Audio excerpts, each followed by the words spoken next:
Hello everyone, this is Amin and you are watching SL study point. दोस्तों, English language through literature जो कि आपका BA programme या BCom programme में semester 3 में एक सब्जेक्ट है। तो इस सब्जेक्ट को लेकर काफ़ी क्वारीज थी कि इस सब्जेक्ट में किस तरीके से क्वेश्चंस हमसे पूछे जा सकते हैं।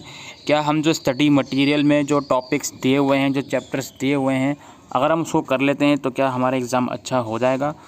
तो यही कुछ डाउट मैं आपको क्लियर करना चाहता हूँ और साथ ही साथ ये पेपर भी है, इसको भी हम डिस्कस कर लेंगे। तो पहली चीज़ दोस्तों, इंग्लिश लैंग्वेज थ्रू लिटरेचर में सभी कुछ अनसीन रहेगा। जो आपसे पैसेज, नॉवल या स्टोरी कुछ भी पूछा जा रहा है, सब कुछ अनसीन आने वाला है। आप जो स्टडी मटेरियल या टेन्योर जो भी मटेरियल आपके पास है, उसमें से जो भी आप पढ़ रहे हो वो सिर्फ़ और सिर्फ आप प्रैक्टिस पर्पज़ के लिए पढ़ रहे हो। उसमें से बहुत ही कम चांस है, 0.11 चांस है कि उसमें से कोई क्वेश्चन आपका आ जाए एग्ज़ाम में। ठीक है, तो पेपर तो बिल्कुल अनसीन रहेगा। और दूसरी चीज़, इस पेपर में आपकी रीडिंग स्किल्स, आपकी कॉम्प्रिहेंशन स्किल्स और एट द एंड आपकी जो राइटिंग स्किल्स हैं वो चेक करी जाएंगी। ठीक है, और इस पेपर में कोई डायरेक्ट क्वेश्चन नहीं आते लाइक हम नॉर्मल पैसेज करते थे कि एक पैसेज दे दिया, फिर उसके 3-4 क्वेश्चन दे दिए 3-3 मार्क्स के, उसको सॉल्व करो। वो इसमें नहीं आएगा। तो क्या आएगा इस पेपर में, चलिए इस क्वेश्चन पेपर के पैटर्न के थ्रू डिस्कस कर लेते हैं। तो ये OBE 2020 दिसंबर का पेपर है, 75 मार्क्स का है ये। ठीक है, तो हो सकता है SOL का पेपर 100 मार्क्स का है, बट पैटर्न तो ऑलमोस्ट सेम ही रहेगा, उसमें ऐसा कोई चेंजेस नहीं आते हैं। तो पहला जो पैसेज दिया हुआ है इन लोगों ने, my father name was this, कुछ पैसेज ये लोग बता रहे हैं। इस पैसेज के कुछ आंसर्स हैं जो देखते हैं क्या है। अच्छा, इसमें टोटल 6 क्वेश्चन हैं जिसमें से 3 आपको अटैम्प्ट करने हैं। हो सकता है SOL वालों को 4 करने पड़े। तो पैसेज का जो क्वेश्चन है, in passage 1 the behaviour and personality traits of the writer's mother and father are shaped by gender inequality. Comment on the given statement in about 250 से 300 words with reference to the events and conversation describe by writer. तो basically ऊपर का जो paragraph है उसमें writer जो है उसके मदर एंड फादर के बीच में कुछ डिस्कशन चल रहा होगा, या फिर हो सकता है उसने मदर एंड फादर के बीच में कुछ चीज़ें जो होंगी उसके बारे में डिफ़ाइन करी होंगी। तो उस पैसेज पर ये लोग बोल रहे हैं कि जो पैसेज 1 है, उस पैसेज 1 में जो राइटर्स के मदर्स हैं और फादर्स हैं, उनकी जो ट्रेड्स हैं, उनको जो बिहेवियर है, पर्सनालिटी है, वो दिखाता है कि जेंडर इनइक्वालिटी वहाँ पर दिखा रहे हैं।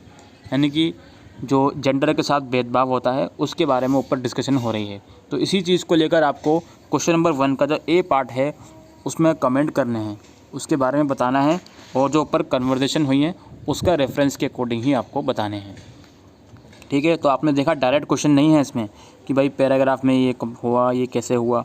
डायरेक्ट क्वेश्चन नहीं है, इनडायरेक्ट क्वेश्चन ही आपसे पूछे जाएंगे। बट पैराग्राफ आपने ठीक से पढ़ा है और इंग्लिश थिंकिंग स्किल्स और राइटिंग स्किल्स आपकी अच्छी हैं, तो उसको आप इजीली अटेम्प्ट कर सकते हो। ये चीज़ भी आपको समझ लेनी चाहिए।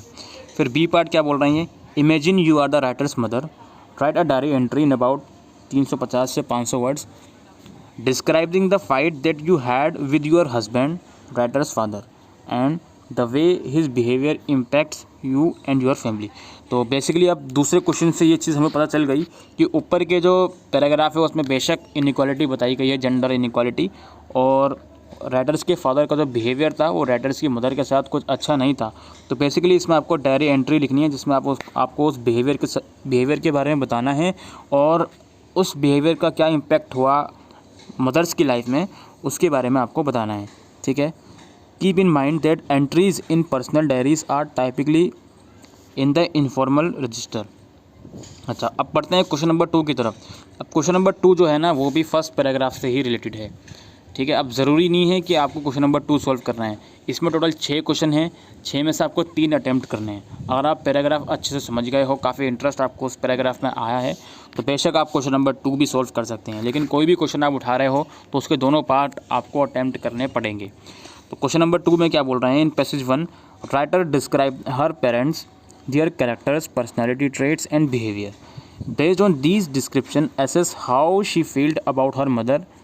Refer to the reason she offers for her mother's behavior. The adjective she used to describe her views about her parents' relationship. तो बेसिकली इसमें वही चीज़ है कि पेरेंट्स की मदर के बारे में, अपनी मदर के बारे में वो क्या सोचते हैं, इसकी क्या क्या क्वालिटी हैं, वही आपको इस पार्ट में बताना है 10 मार्क्स के। फिर B पार्ट है, imagine you are the writer and have to write a biographical note on your father. ठीक है, तो ऊपर के पैराग्राफ के अकॉर्डिंग आप खुद राइटर हो। अब आपको अपने फादर के ऊपर नोट लिखना है। Based on the information given prepare a biographical piece in about 350 से 500 वर्ड डिस्क्राइबिंग हिज पर्सनैलिटी। ठीक है, आपको अपने फादर की पर्सनैलिटी बतानी है as per the above passage. Facts about his life such as information about his family and work. ठीक है, 15 मार्क्स का ये क्वेश्चन है।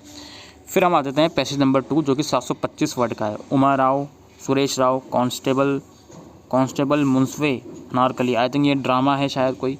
ठीक है, ये ड्रामा आपको पढ़ना पड़ेगा, अच्छे से पढ़ लोगे तो उसके बाद नीचे देखते हैं क्या क्वेश्चन इसमें पूछे जा रहे हैं।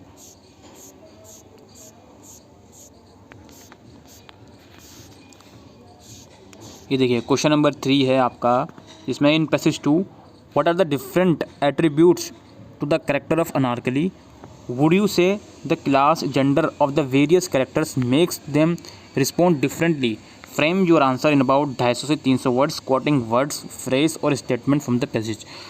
तो इस क्वेश्चन में ये लोग पूछ रहे हैं कि जो पैसेज 2 आपने पढ़ा उसके अकॉर्डिंग अनारकली के कौन कौन से कैरेक्टर आपको समझ में आते हैं, और क्या आपको लगता है कि इस पैसेज में जितने भी कैरेक्टर हैं उनकी क्लास या जेंडर की वजह से वो अलग अलग तरीके से रिस्पॉन्ड कर रहे हैं, इसके बारे में आपको बताना है। और जो बी पार्ट है, imagine you are the Uma from the dramatic extract in passage 2, write an entry for your research journal in about 350 से 500 words, recording your observation and comments about the condition in present for inmates. Keep in mind that a research journal should use a formal register. तो basically ये लोग बोल रहे हैं कि आप एक, इसमें कैरेक्टर है उमा, तो सपोज़ करिए आप उमा हो, तो आपको एक क्या लिखना है, आपको right an entry for your research journal. अपने रिसर्च जर्नल के ऊपर आपको कोई एंट्री लिखनी है फॉर्मल तरीके से। ठीक है, हो सकता है मैंने आपको ठीक से क्वेश्चन नहीं समझाया हो, क्योंकि पैराग्राफ पढ़ेंगे तो आपको समझ में आएगा क्वेश्चन भी। ठीक है, पैराग्राफ इन द सेंस जो ऊपर नॉवल या स्टोरी जो भी दी हुई है। फिर उसी नॉवल का जो क्वेश्चन नंबर 4 है, in the dramatic extract passage 2 Uma is seen in 2 different context and spaces, the prison and the bedroom.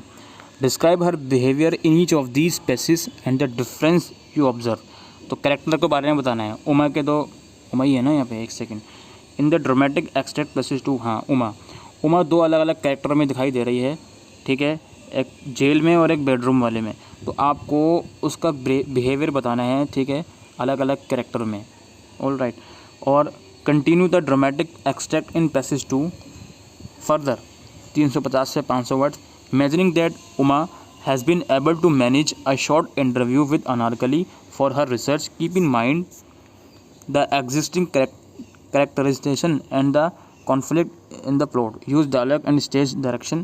तो बेसिकली ऊपर जो है वो ख़त्म हो चुका है नॉवल। ठीक है, तो ये लोग बोल रहे हैं कि नॉवल नहीं ड्रामा है, तो उस ड्रामा को आप और कंटिन्यू करिए और आप अज्यूम करिए कि जो है उमा है वो इंटरव्यू लेने के लिए मैनेज कर लिया उसने कि वो इंटरव्यू ले सकती है अनारकली का, तो अब उसको आप कंटिन्यू करिए ड्रामे को। ठीक है, अच्छा, और जो हमारा पैसेज 3 है उसमें अगेन कुछ चीज़ें बताई गई हैं और उसके आंसर्स आपको यहाँ पर लिखने हैं। ठीक है, अगेन इसके भी 2 क्वेश्चन हैं। नीचे आ जाते हैं हम इसको। ये देखिए question number 5, frame your readings of passage 3, what idea of relative role and status of brides and grooms families do you get from the passage, frame your answer. तो बेसिकली वही पैसेज है, उसके बारे में आपको लिखना पड़ेगा।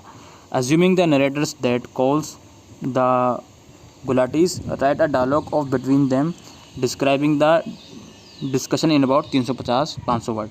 तो डायलॉग भी आपको इसमें लिखना पड़ेगा कि नरेटर्स के डेड जो हैं वो गुलाटीज को इनवाइट कर रहे हैं, जो भी है उसके बारे में आपको डायलॉग लिखना होगा।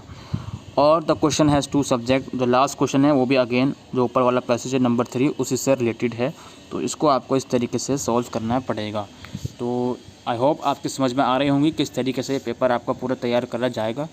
तो इसी के साथ दोस्तों इस वीडियो में आज के लिए इतना ही। आई होप आपको ये वीडियो यूज़फुल लगी हो, तो वीडियो को शेयर करिएगा।